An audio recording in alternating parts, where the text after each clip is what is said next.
Assalamualaikum warahmatullahi taala wabarakatuh dan salam sejahtera. Apa khabar rakan-rakan semua? Saya Ahmad Nasaruddin bin Tulus, pegawai SIP Plus Pejabat Pendidikan Daerah Muar. Hari ini ingin berkongsi berkaitan dengan modul 1 TS25 berkaitan dengan bimbingan dan mentoran.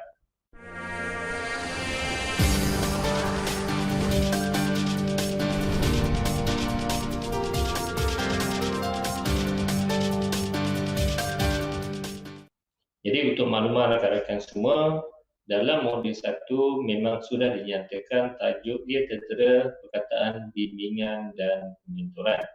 Inilah pokok utama iaitu dari segi bimbingan dan juga pementoran, di mana semua pimpinan PGB dan SLT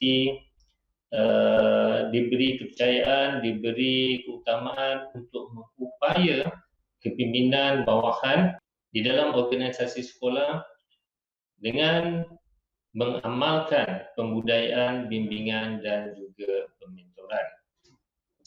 Penekanan utama dalam modul 1 ini iaitu adalah berfokuskan kepada bimbingan dan pementoran dan diharapkan semua rakan-rakan PGB dan juga SLT dapat memahami dan menguasai sepenuhnya aspek bimbingan dan juga pementoran.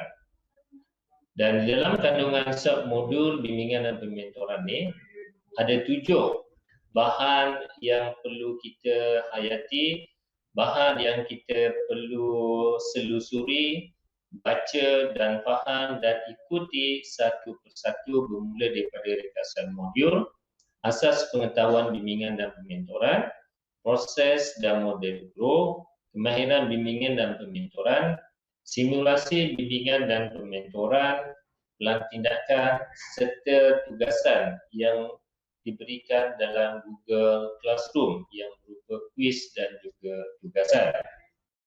Baiklah, antara objektif dan kriteria kejayaan yang telah pun digariskan oleh Kementerian untuk TS25 bagi modul bimbingan dan pementoran iaitu menggunakan pendekatan bimbingan dan pementoran, iaitu coaching dan mentoring, dalam proses mentransformasi sekolah dengan menekankan 2 elemen penting TS25, iaitu elemen penjadian murid dan juga sekolah berkualiti. Perkataan yang penting di sini iaitu mentransformasi. Dengan erti kata lain, bahawa peranan kepimpinan PGB dan SLT di sekolah dalam mentransformasi sekolah melalui pendekatan coaching dan juga mentoring.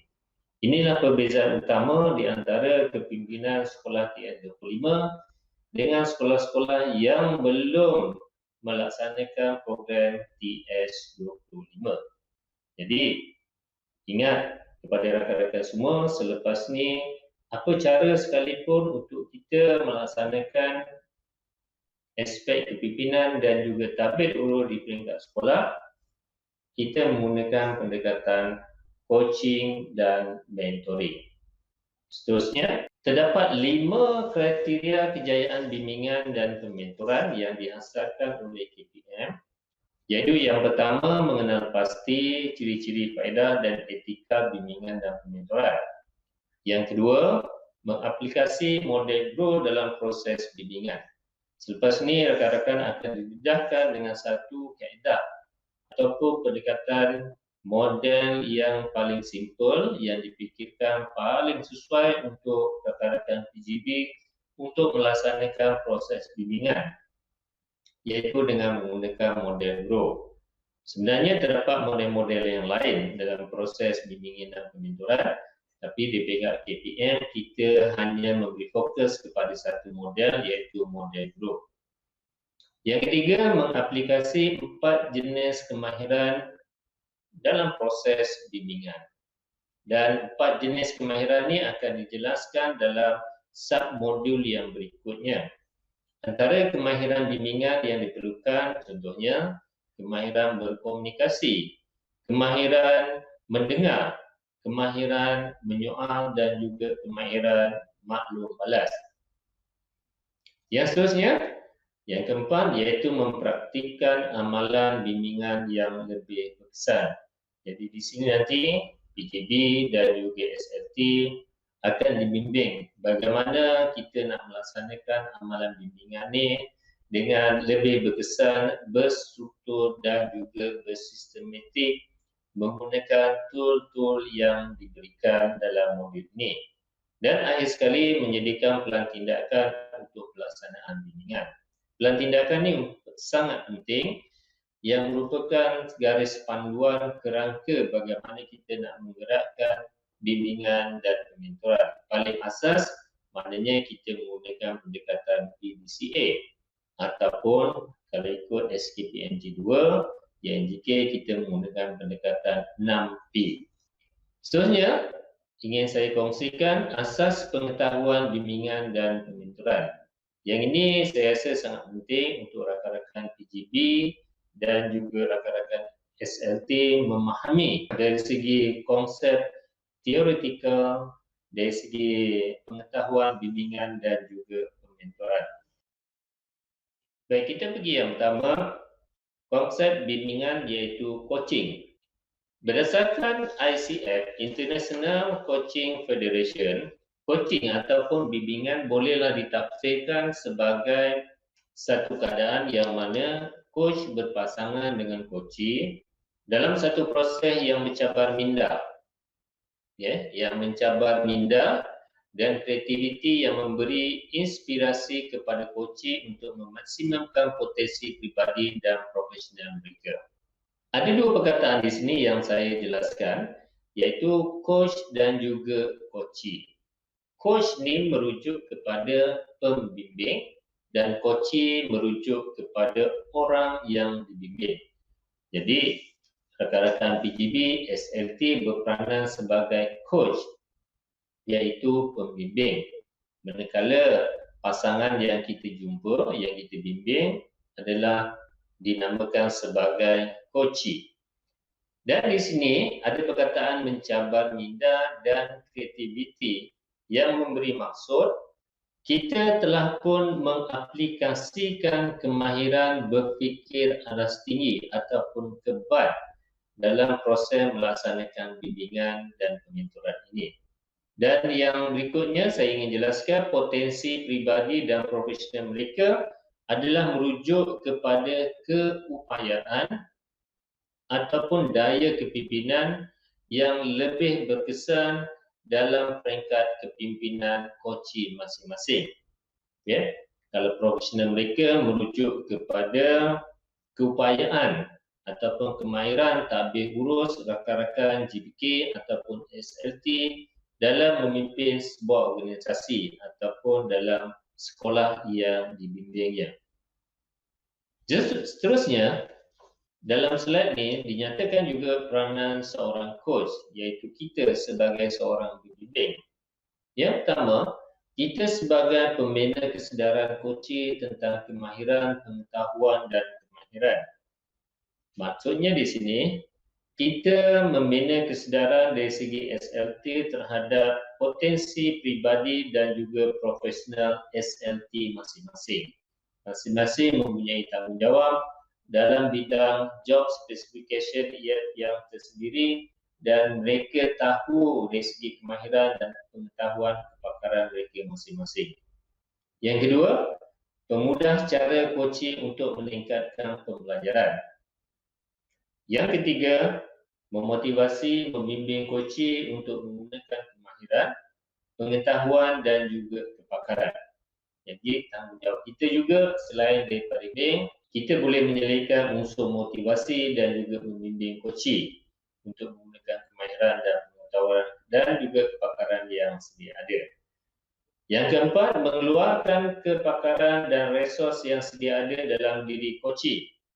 Maksudnya di sini, kita berperanan sebagai pencungkil atau mencukil potensi diri SLT, iaitu kita menggunakan proses inquiry.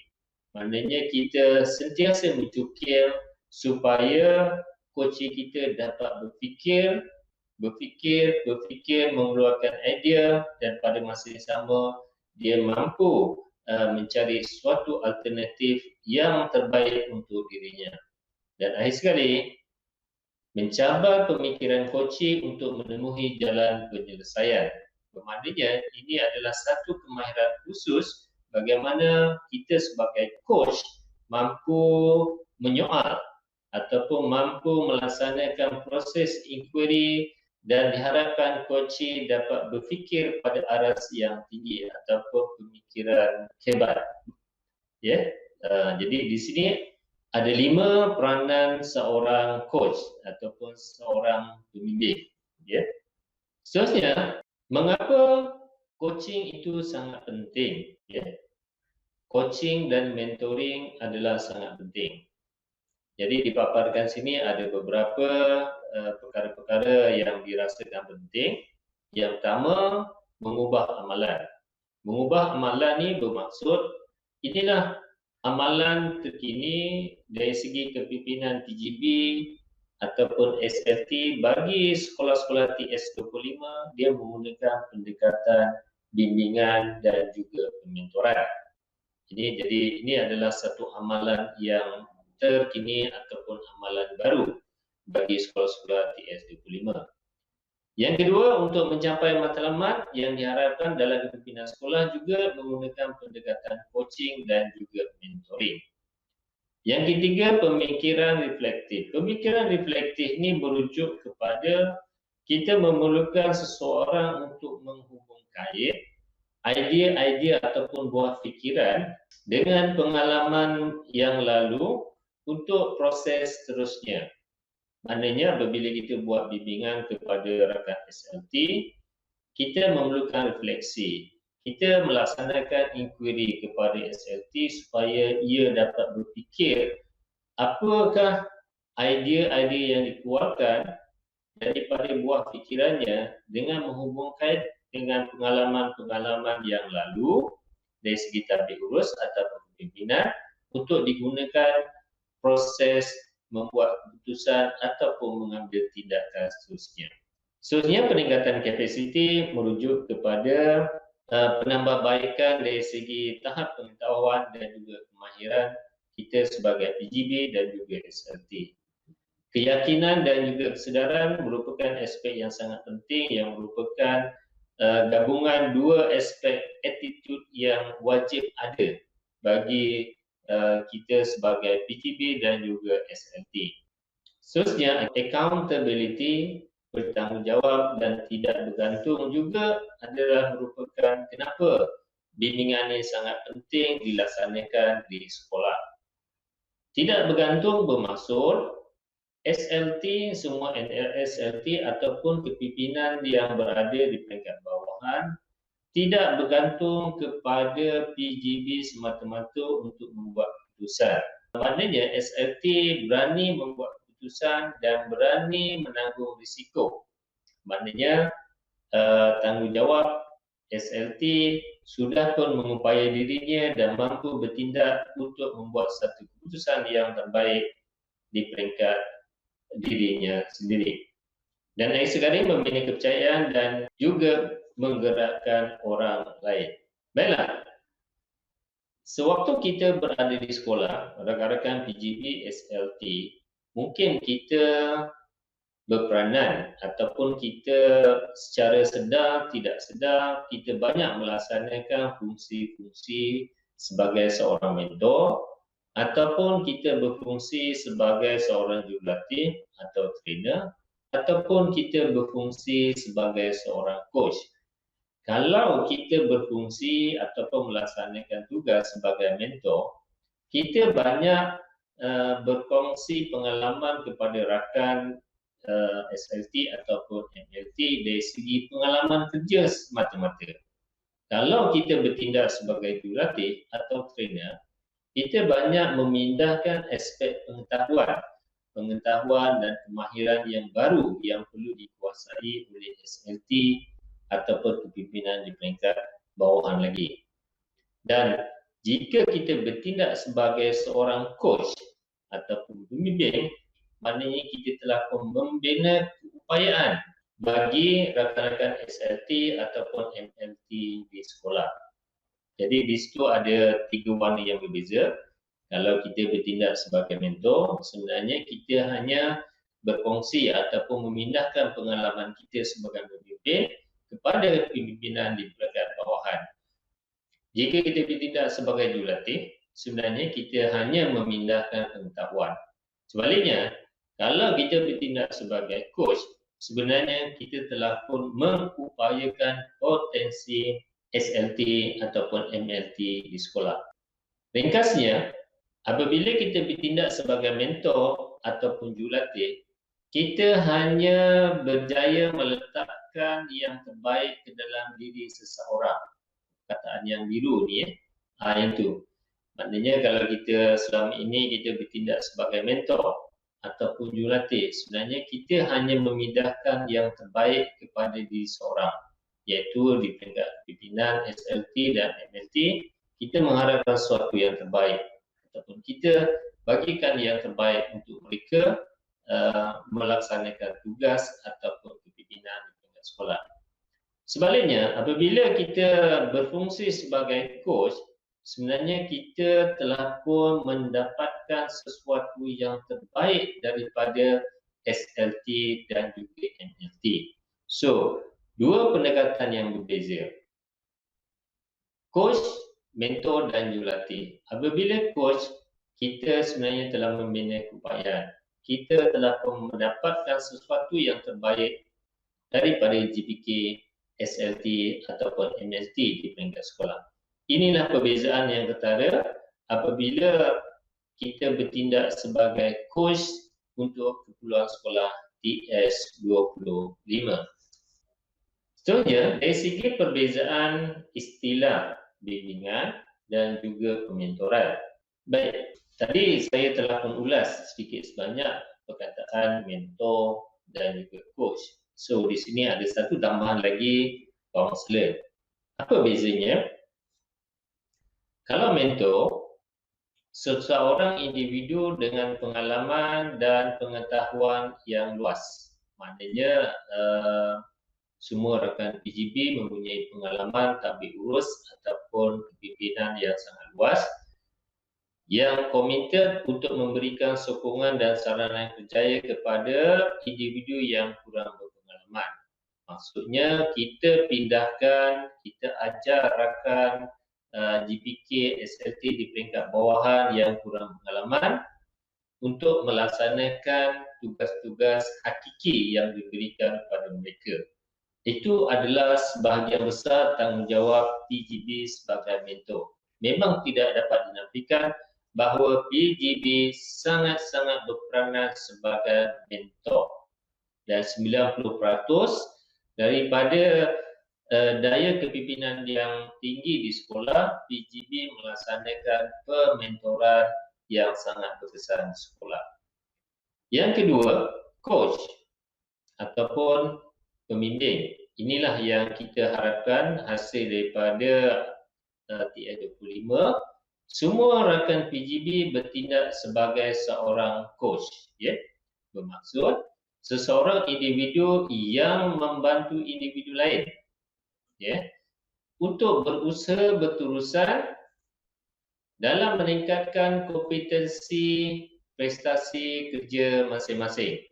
Maksudnya di sini, prestasi ataupun kompetensi merujuk kepada kompetensi ataupun potensi diri dan juga kerjaya pemimpin di peringkat bawahan.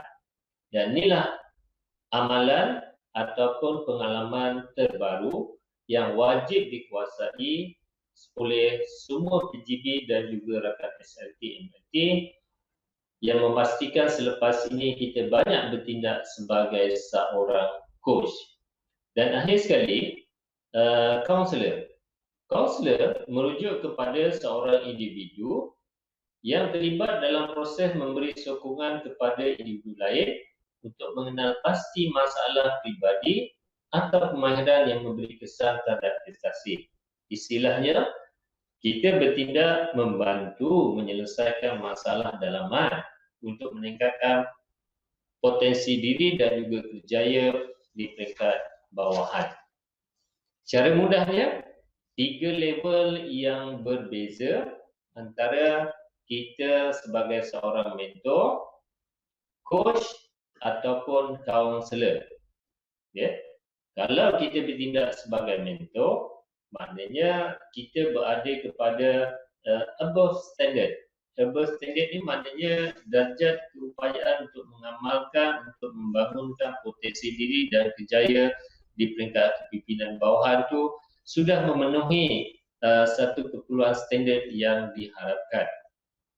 Tetapi kalau kita bertindak sebagai seorang coach, sebenarnya kita meletakkan standard performance. Performance di sini maknanya kita meletakkan satu ukuran pencapaian. Pencapaian apa? Maknanya pencapaian kepimpinan di peringkat bawah, iaitu SLT ataupun MLT, dari segi pencapaian potensi diri dan juga professional coaching ataupun SLT, MLT yang kita bimbing. Dan kalau kita asyik bertindak sebagai seorang kaunselor, kita sebenarnya meletakkan diri kita berada pada standard yang masih lagi belum mencapai tahap yang maksimum ataupun istilahnya below standard. Dan kita harapkan apabila kita berada pada TS25, inilah yang diharapkan kita meletakkan diri kita pada standard performance. Ya, yang selama ini kita telah pun meletakkan pada above standard. Baiklah, dalam Google Classroom, rakan-rakan akan diberikan aktiviti kendiri yang berkaitan dengan ciri-ciri bimbingan coaching dan juga pementoran. Jadi berdasarkan kepada toolkit 1.61, saya tidak mengulas di sini. Jadi rakan-rakan boleh merujuk kepada penerangan yang telah saya jelaskan sebelum tadi untuk membantu rakan-rakan melaksanakan aktiviti kendiri yang pertama. Dan rakan-rakan digalakkan untuk berbincang bersama dengan rakan SLT ataupun GPK di peringkat sekolah masing-masing. Seterusnya, saya ingin jelaskan juga kepentingan bimbingan dan juga pementoran. Secara ringkas, secara mudahnya, terdapat 6 kepentingan bimbingan dan pementoran. Yang pertama, meningkatkan kecemerlangan institusi dalam melahirkan warga yang lebih berkemahiran dengan prestasi kerja yang cemerlang. Kecemerlangan institusi, yang ini kecemerlangan institusi, dia merujuk kepada semua lapisan kepimpinan ataupun hierarki kepimpinan di sekolah yang berfungsi dengan berkesan mengikut tahap hierarki masing-masing. Apabila kepimpinan hierarki kepimpinan ini berfungsi, maka institusi sekolah ataupun organisasi sekolah dapat berjalan dengan berkesan dan memastikan bahawa prestasi kerja yang dilaksanakan juga adalah berkesan dan juga cemerlang. Yang kedua, meningkatkan tahap ilmu dan juga tahap kemahiran warga organisasi. Melalui proses bimbingan dan juga pementoran, kita telah pun menggalakkan coaching ataupun SLT ataupun MLT yang kita bimbing sentiasa berfikir menggunakan kaedah kebat ataupun HOT. Secara tidak langsung, kemahiran berfikir inilah yang akan menjana bahawa rakan SLT, MLT kita mampu melaksanakan tindakan seterusnya. Yang pentingnya bagaimana dia mampu mengemukakan sebarang alternatif yang terbaik untuk dirinya. Seterusnya, meningkatkan peluang dan potensi bagi mencapai matlamat organisasi. Yang ini ada kaitan dengan yang atas tadi.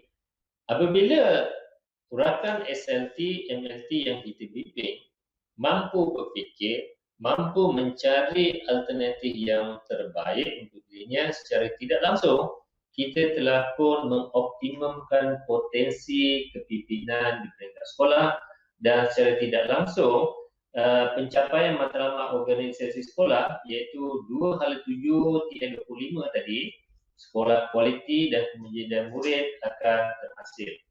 Yang keempat, iaitu menggunakan secara optimum sumber manusia. Optimum sumber manusia bermaksud merujuk kepada bagaimana pemikiran kepimpinan di sekolah. Semua lapisan kepimpinan di sekolah dapat berfungsi dengan baik apabila kita melaksanakan bimbingan dan pementoran. Semua sekali organisasi di sekolah telah pun bertindak sebagai learning organization ataupun organisasi yang mampu berfikir secara berterusan. Yang kelima, meningkatkan komunikasi berkesan. Memanglah melalui bimbingan dan pementoran, komunikasi berkesan merupakan salah satu prasyarat yang sangat penting bagi seorang pemimpin untuk menguasai sebagai seorang coach yang benar-benar berkesan yang itu. Dan akhir sekali mengukuhkan budaya dan nilai murni. Bermaksud di sini sebagai seorang coach, kita mempunyai ada rasa hormat, menghormati, saling mempercayai orang yang dipimpin di peringkat bawahan. Dan jangan lupa rekan-rekan, dalam aktiviti kendiri yang kedua, faedah coaching dan mentoring, jadi rakan-rakan boleh menyiapkan tugasan ini berdasarkan penjelasan yang saya telah berikan sebentar tadi. Baiklah, seterusnya kita pergi yang seterusnya, etika bimbingan, coaching dan pementoran. Kenapa etika ini sangat penting? Sebenarnya, coaching dan mentoring atau bimbingan dan pementoran ini merupakan salah satu disiplin profesionalisme yang kekini yang diiktiraf pada peringkat antarabangsa. Apabila ianya dianggap sebagai satu profesionalisme, sudah semestinya dia mempunyai satu kod etika yang wajib dipatuhi oleh sesiapa saja yang bergelar ataupun mempunyai taraf sebagai coach ataupun pembimbing. Jadi untuk memudahkan, peringkat PHIB telah pun menggariskan satu ikrar yang mudah bagi semua PGB dan juga SLT, MLT membaca dan menghayati dan mematuhi baik-baik ikrar sebagai seorang pembimbing ataupun coach. Saya bacakan di sini. Dengan ini saya mengakui dan bersetuju untuk menghormati kewajipan etika saya kepada koci dan rakan sekerja kepada orang ramai secara umum. Saya juga berikrar untuk mematuhi kod etika sebagai seorang coach untuk melayan seorang dengan kemuliaan sebagai manusia yang bebas dan sama. Inilah baik-baik ikrar sebagai seorang pembimbing. Mudah saja. Dan apa dia etika bimbingan dan pementoran kita sebagai coach? Di antaranya, yang pertama, kita tidak akan membuat kenyataan umum. Maknanya dari segi kerahsiaan, kita merahsiakan dan tidak sewenang-wenangnya kita menghiburkan apa jua dapatan daripada proses bimbingan kepada orang yang tidak diperlukan. Yang seterusnya iaitu ini yang saya katakan menyimpan rahsia. Semua dapatan daripada proses bimbingan dan pementoran wajiblah dirahsiakan dan rekod-rekod catatan hendaklah disimpan dalam satu keadaan yang tersusun, kemas rapi dan tidak boleh didedahkan kepada sesiapa pun. Dan ini selaras dengan mematuhi undang-undang kerahsiaan.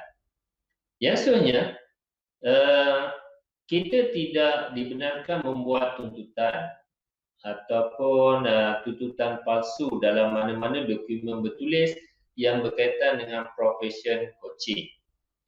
Sewaktu kita proses bimbingan, kita tidak digalakkan untuk meminta sebarang evidence ataupun dokumen-dokumen yang tulis dalam proses bimbingan dan pementoran. Seterusnya, kita melayan coach tanpa sebarang fitnah. Maknanya di sini dari segi bentuk hubungan komunikasi yang berkesan adalah sangat dituntut sebagai seorang coach.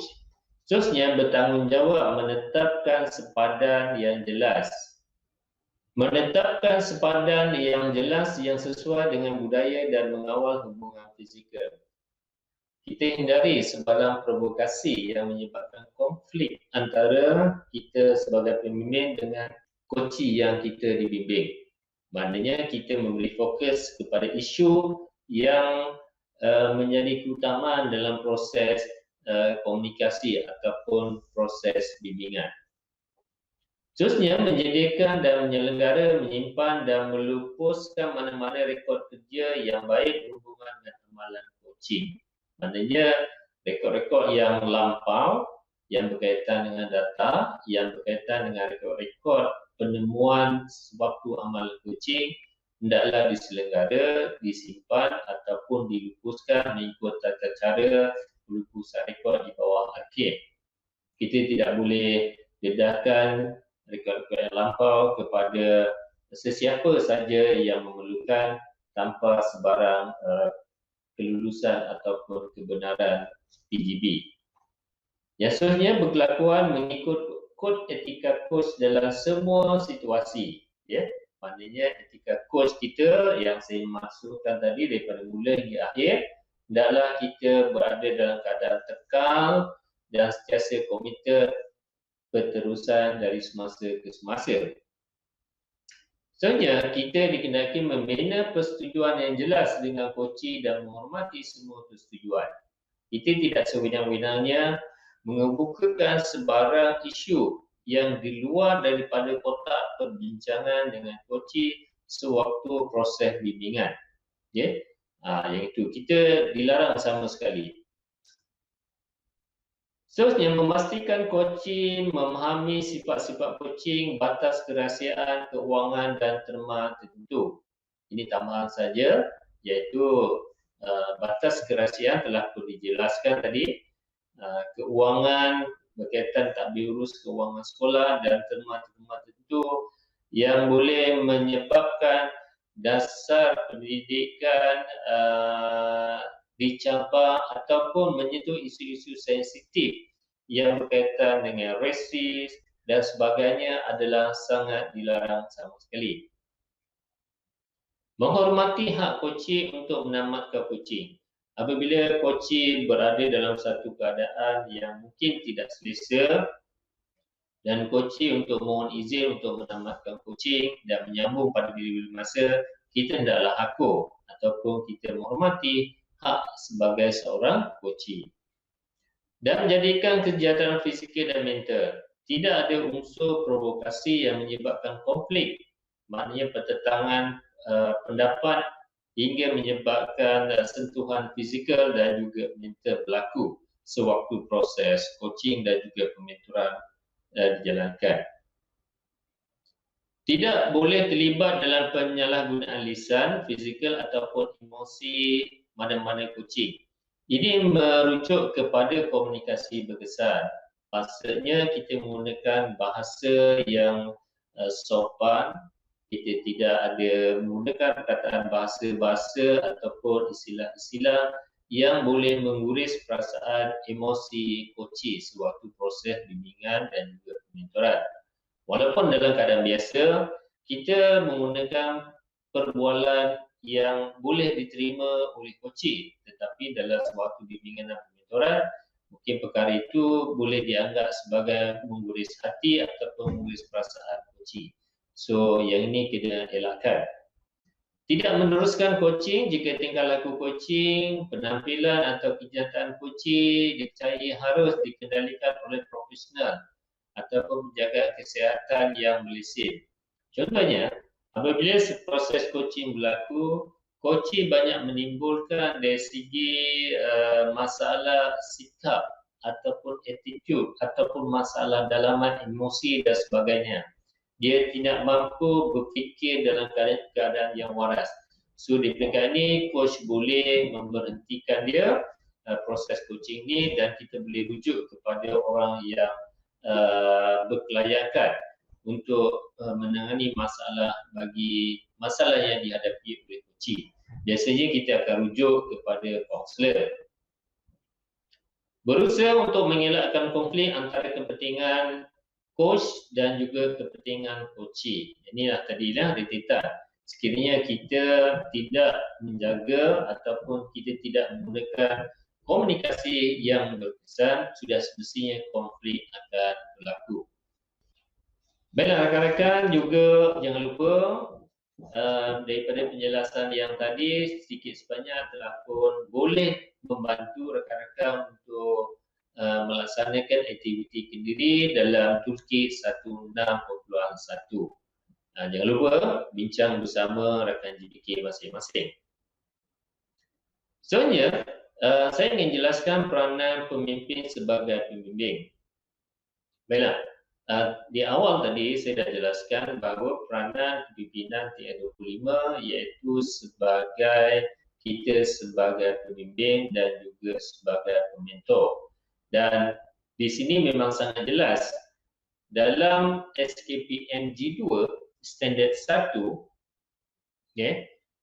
PDB berperanan sebagai peneraju, pembimbing dan juga pendorong. Jadi perkataan pembimbing sudah jelas dinyatakan dalam standard 1 kepimpinan SKPM G2. Jadi dalam 1.2 PGB bertindak sebagai pembimbing. Maknanya PGB bertindak sebagai pembimbing untuk meningkatkan kecekapan individu dan kualiti pengurusan sekolah. Ini ayat yang terdapat dalam standard 1.2 SKPM G2. Dan di situ ada dua pecahan. Yang pertama 1.21 PGB memberi bimbingan kepada guru dan AKP secara profesional dan terancam. Istilahnya profesional dan terancam. Yang kedua, memberi bimbingan kepada barisan pemimpin yang diturunkan kuasa secara profesional.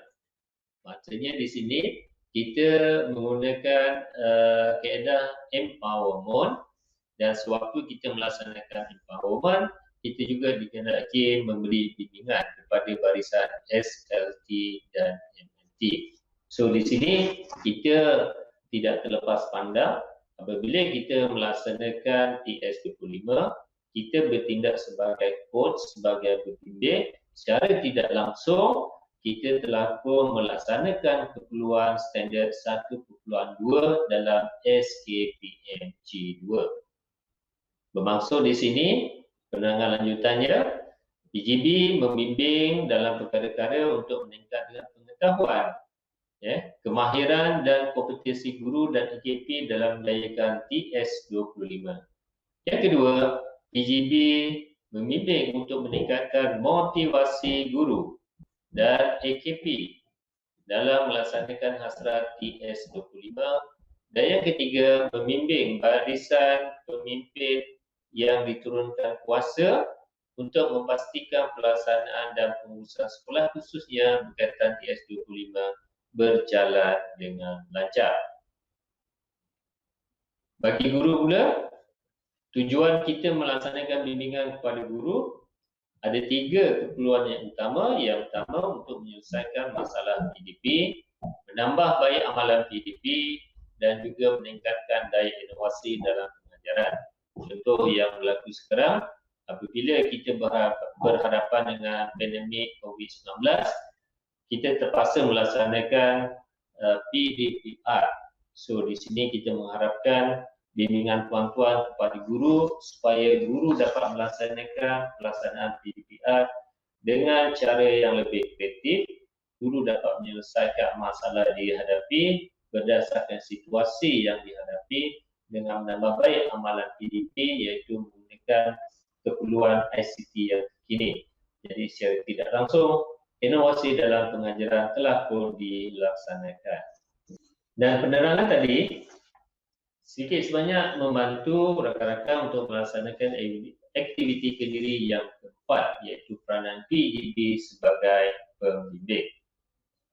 Sebagai rumusannya, dalam modul 1 ini, 16.1, PGB bertindak sebagai seorang coach ataupun PGB sebagai pembimbing melaksanakan bimbingan dan pementoran dengan diharapkan bahawa rakan-rakan memahami konsep pengetahuan asas bimbingan atau coaching dan juga pementoran yang dijadikan sebagai satu elemen yang sangat penting dalam modul yang pertama TS25 ini. Okay? Kerana inilah yang menjadi tunjang kepada perbezaan kepimpinan sekolah TS25 dengan sekolah yang bukan melaksanakan TS25.